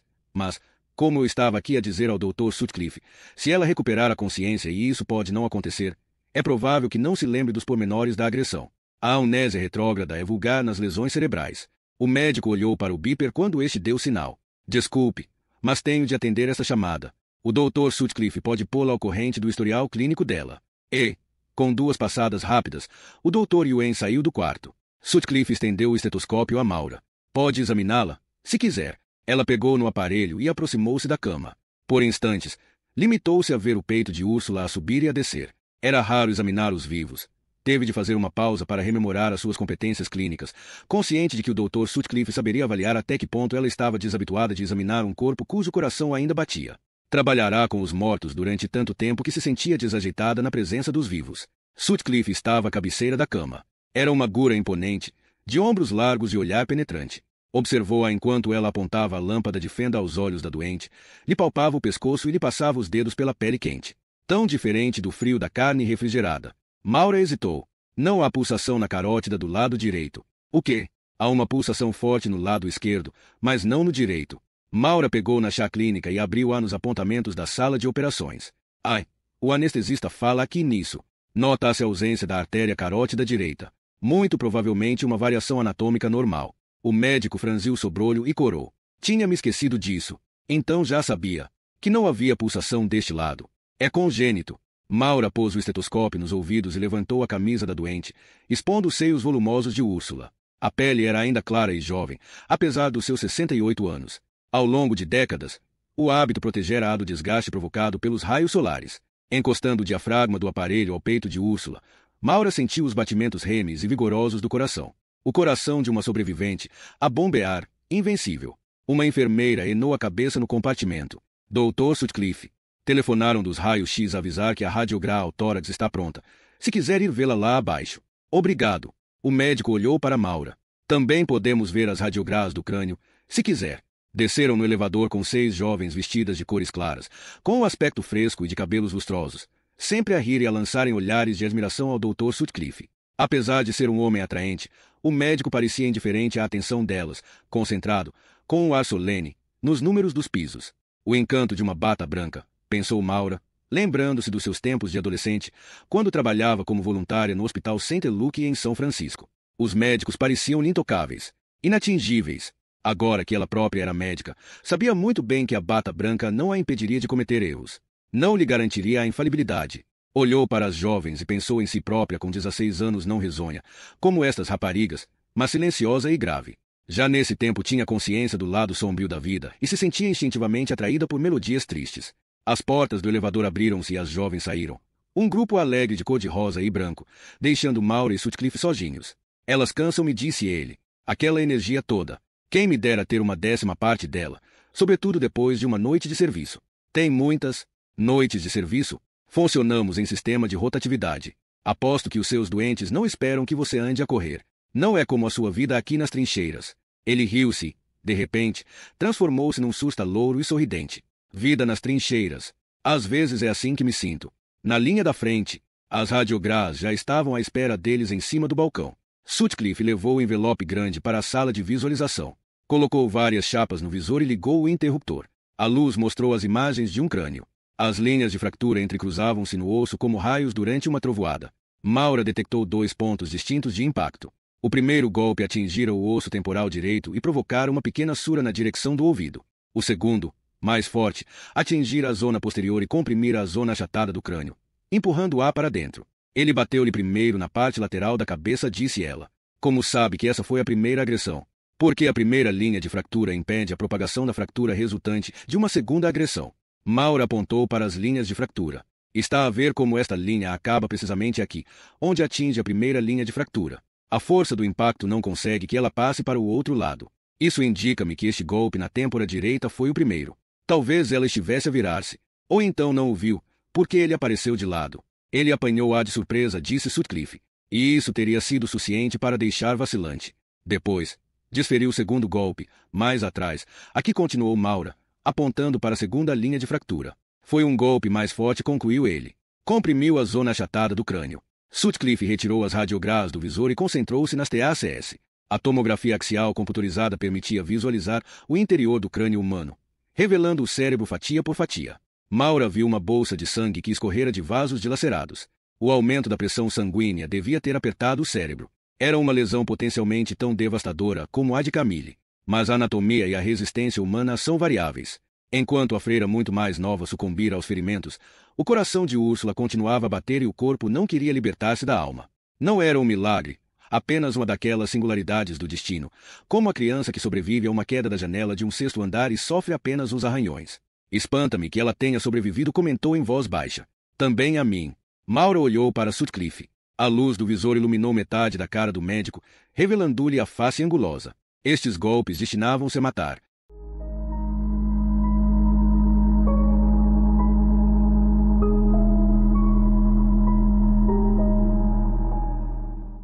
Capítulo 4. Camille Magines tinha ossos de jovem, pensou Maura, observando as radiográs no visor da morgue. Os anos ainda não haviam carcomido as articulações, nem feito descair as vértebras ou calcicado a cartilagem costal das costelas da noviça. E nunca o fariam. Camille seria depositada na terra, e os seus ossos conservariam para sempre a juventude. Yoshima tinha radiografado o corpo enquanto estava vestido, uma medida de precaução habitual para localizar balas soltas ou outros fragmentos metálicos que pudessem estar alojados na roupa. Com exceção do crucício daquilo que era claramente alnetes de ama sobre o peito, não se viam outros objetos metálicos na radiográ. Maura retirou as radiográs ao tórax, e as películas emitiram um som musical ao dobrarem-se nas suas mãos. Pegou-nas do crânio e colocou-as no visor. Meu Deus! Exclamou o detetive Frost em voz baixa. As lesões na caixa craniana eram terríveis. Um dos golpes fora tão forte que se viam fragmentos de osso, num nível muito inferior ao do crânio. Embora Maura ainda não tivesse feito nenhuma incisão, conseguia imaginar a gravidade da lesão. A ruptura dos vasos sanguíneos e as bolsas de hemorragia. E o cérebro, a formar uma hérnia devido à pressão crescente do sangue. Fale conosco, doutora, disse Jane, ríspida e frontal. Tinha um aspecto mais saudável nessa manhã e entrará na morgue com o seu passo brusco habitual. A guerreira estava de novo em ação. O que está a ver? 3 agressões distintas. A primeira atingiu-a aqui, no cimo da cabeça. Maura apontou para uma linha de fratura em diagonal. Seguiram-se mais 2, na nuca. Calculo que, nessa altura, ela estivesse de barriga para baixo, estendida no chão, indefesa e de bruços. Foi então que o último golpe lhe esmagou o crânio. Era um desfecho tão brutal que Maura e os 2 detetives calaram-se por instantes, imaginando a mulher caída, com a face encostada ao chão de pedra. O agressor de braço no ar, empunhando a arma mortal. O som dos ossos esmagados a quebrar o silêncio da capela. Como uma foca bebê morta apaulada. Ela não teve hipótese e rematou Jane. Maura virou-se para a mesa de autópsias onde jazia Camille Magines, que envergava ainda o seu hábito ensopado em sangue. Vamos despi-la. Yoshima aguardava, já de bata e luvas, como se fosse um fantasma. Com uma ciência silenciosa, aprontar o tabuleiro dos instrumentos, as luzes e os recipientes especiais. Maura quase nem precisava de falar, bastava um olhar e ele lia a sua mente. Primeiro, descalçaram-lhe os sapatos de cabedal preto, feios e práticos. Depois hesitaram, observando as várias camadas de roupa da vítima e preparando-se para uma tarefa que nunca tinham executado: despir uma freira. O cabeção tem de ser o primeiro a sair, disse Maura. O que é isso? Perguntou Frost. Uma espécie de capa sob os ombros. Mas não vejo colchetes à frente. E não vi fechos na radiografia. Vamos virá-la de lado, para eu verificar as costas. O corpo, já rígido, era leve como o de uma criança. Viraram-na de lado e Maura abriu o cabeção. Fita velcro, disse ela. Frost soltou uma gargalhada de espanto. Não me diga. O medieval cruza-se com o moderno. Maura retirou o cabeção, dobrou e guardou num saco de plástico. Isto é um pouco decepcionante. As freiras a usarem velcro. Querias que elas cassem na Idade Média? Perguntou Risoli. Julgava que eram mais tradicionalistas. Detesto desiludi-lo. Detetive Frost, disse Maura, retirando a corrente e o crucifixo. Mas hoje em dia há conventos que têm os seus próprios sites na web. Não me diga. Freiras na internet. Isso dá-me volta à cabeça. A seguir vem o escapulário, disse Maura, apontando para a túnica sem mangas que chegava até a bainha. Retirou-a com todo cuidado pela cabeça da vítima. O tecido estava ensopado em sangue e teso. Depositou-o noutro saco de plástico e juntou-lhe o cinto de couro. Chegou a vez da última camada de lã, uma túnica preta que caía, solta, sob o corpo esguio de Camille. A última barreira do seu pudor. Apesar de despir cadáveres há muitos anos, Maura nunca sentirá uma relutância tão grande ao desnudar uma vítima. Esta era uma mulher que optara por viver escondida dos olhares masculinos. Agora seria cruelmente exposta, o seu corpo devassado e os seus orifícios esquadrinhados. Ante a perspectiva de tal invasão, Maura sentiu a boca amarga e fez uma pausa para retomar a compostura. Reparou no olhar interrogador de Yoshima. Se estava perturbado, não o demonstrava. O seu rosto impassível tinha um efeito calmante naquela sala, onde a própria atmosfera parecia saturada de emoção. Maura concentrou-se no que tinha a fazer. Juntos, ela e Yoshima levantaram a túnica, fazendo-a deslizar pelas coxas e ancas. Como era larga, conseguiram retirá-la sem quebrar o rigor mortis dos braços. Por baixo, havia ainda mais roupa, uma touca de algodão branco que escorregara para o pescoço e cujas abas frontais estavam pregadas com alnetes de ama a uma tichante ensanguentada. Os mesmos alnetes que se viam na radiografia. A vítima usava uns colãs pretos fortes. Retiraram os colãs e viram umas cuecas de algodão branco. Eram de uma modéstia absurda, destinadas a cobrir ao máximo a pele. A roupa interior de uma velha e não de uma jovem núbio. Por baixo do algodão, distinguia-se o volume de um penso higiênico. Tal como Maura já desconava ao ver os lençóis manchados de sangue, a vítima estava menstruada. Em seguida, Maura ocupou-se da t-shirt. Abriu um alnete de ama, separou mais abas de velcro e retirou o capuz. No entanto, não foi tão fácil tirar a t-shirt devido ao rigor mortis. Maura pegou numa tesoura e cortou-a ao meio. O tecido abriu-se, revelando mais uma camada de roupa. Esta deixou estarrecida. Maura olhou para a tira de pano bem apertada à volta do peito e pregada à frente com 2 alnetes de ama. Para que é isso? Perguntou Frost. Parece que ela enfaixou os seios, respondeu Maura. Por quê? Não faço ideia. Para substituir um sutiã. Alvitrou Risoli. Não consigo perceber por que é que ela usava isto em vez de um sutiã. Reparem como está tão apertada. Devia ser muito desconfortável. Como se um sutiã fosse confortável. Hein?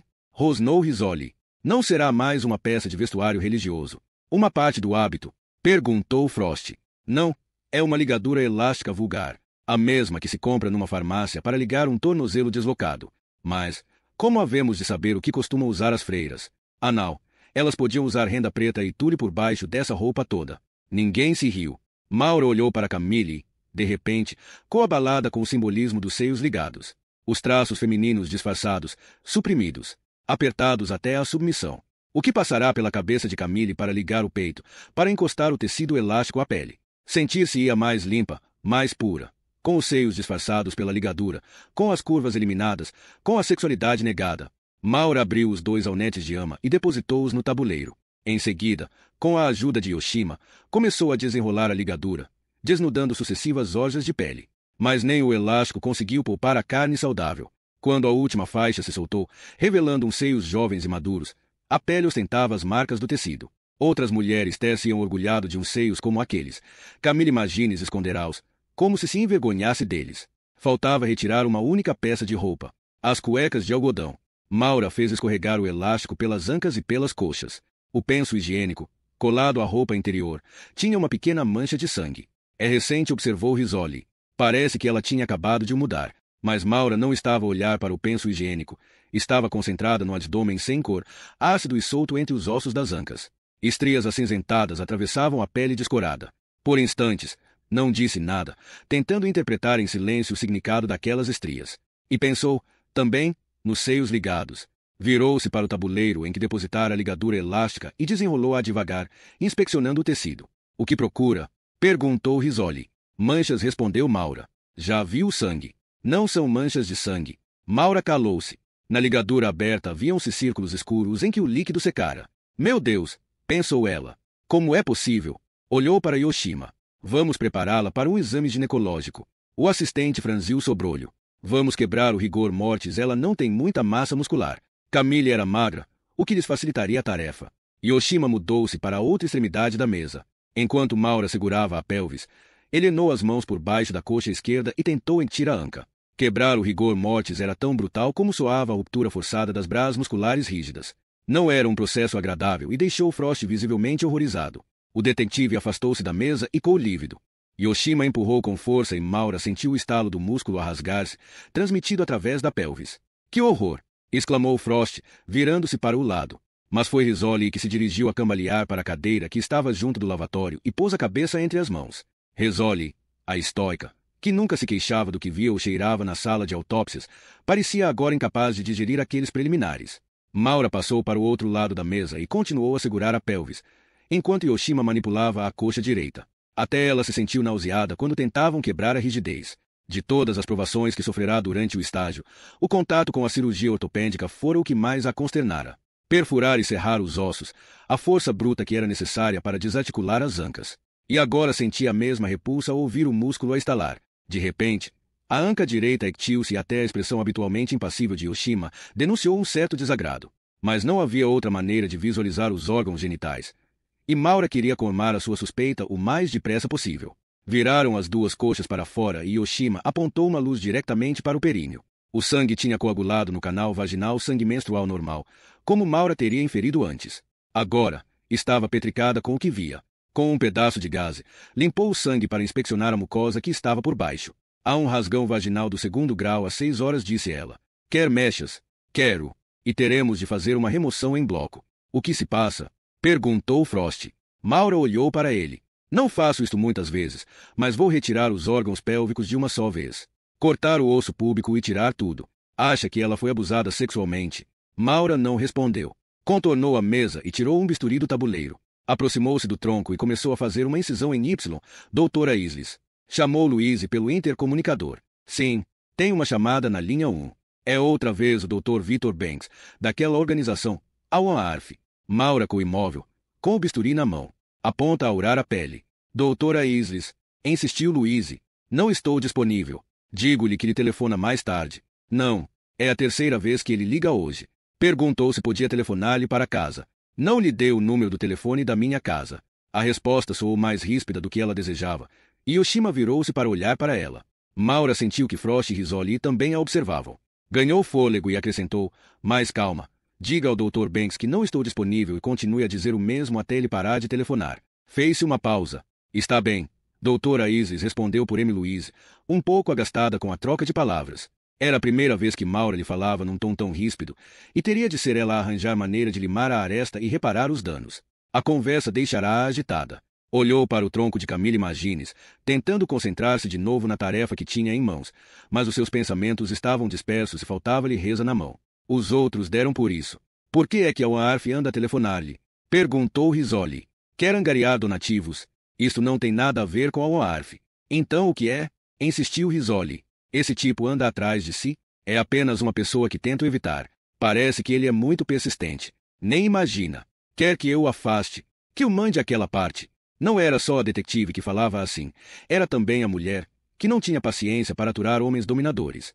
É um assunto pessoal, esclareceu Maura. Se precisar de ajuda, basta pedir. Obrigada, mas eu trato dele. Maura encostou o bisturi à pele do cadáver, ansiosa por não falar mais em Victor Banks. Respirou fundo e pensou que era uma ironia que o cheiro da carne morta a perturbasse menos do que o simples facto de pronunciar o nome dele, que os vivos a atormentassem muito mais do que os mortos. Na morgue, Ninguém a magoava ou traía. Na morgue, era ela que controlava tudo. Então quem é esse tipo? Perguntou Risoli. A pergunta continuava na mente de todos eles. A pergunta a qual Maura teria de responder, mais cedo ou mais tarde. Enterrou a lâmina na carne e viu a pele a abrir-se como uma cortina branca. É o meu ex-marido, respondeu ela. Fez a incisão em Y e em seguida afastou a pele descorada. Yoshima serviu-se de uma serra vulgar para cortar as costelas. Depois, levantou o triângulo das costelas e o externo e deixou à mostra um coração e uns pulmões normais, um fígado, um baço e um pâncreas saudáveis. Os órgãos limpos e sãos de uma jovem que não tinha abusado nem do álcool nem do tabaco e que não viverá o suficiente para que as suas artérias estreitassem e bloqueassem. Maura reduziu ao mínimo os comentários enquanto retirava os órgãos e os colocava numa bacia metálica, com pressa de atingir o objetivo seguinte: examinar os órgãos pélvicos. A excisão em bloco da pelvis era um processo que ela reservava habitualmente para os casos fatais de violação, na medida em que permitia uma dissecção mais detalhada dos órgãos do que a autópsia vulgar. Não era agradável este esvaziamento do conteúdo da bacia. Quando Maura e Yoshima começaram a serrar as ramificações do osso púbico, ela não ficou admirada ao ver que Frost se virava para o lado. Também Risoli se afastou da mesa. Agora, ninguém falava dos telefonemas do ex-marido de Maura. Ninguém a obrigava a revelar pormenores pessoais. De repente, a autópsia tornará-se demasiado assustadora para admitir conversas, o que muito aliviou Maura. Retirou todo o bloco formado pelos órgãos pélvicos, pelos órgãos genitais exteriores e pelo osso púbico e transferiu-o para uma prancha de corte. Ainda antes de abrir o útero, percebeu pelo aspecto do órgão que os seus receios se colmavam. O útero estava maior do que devia estar, com o fundo muito acima do nível do osso púbico, e as paredes tinham um aspecto esponjoso. Maura abriu e viu o endométrio ainda espesso e ensanguentado. Olhou para Risoli e perguntou, abruptamente: esta mulher saiu da abadia na semana passada. A última vez que Camille saiu da abadia foi em março, para ir visitar a família em Cape Cod. Foi o que Mary Clement me disse. Então, tem de fazer uma busca ao complexo. Imediatamente. Por quê? O que procuramos? Um recém-nascido. Esta resposta deixou Jane profundamente abalada. Lívida, olhou para Maura e depois para o corpo de Camille Magines, estendido na mesa de autópsias. Wise, ela era freira. Pois, e deu à luz há pouco tempo, armou Maura.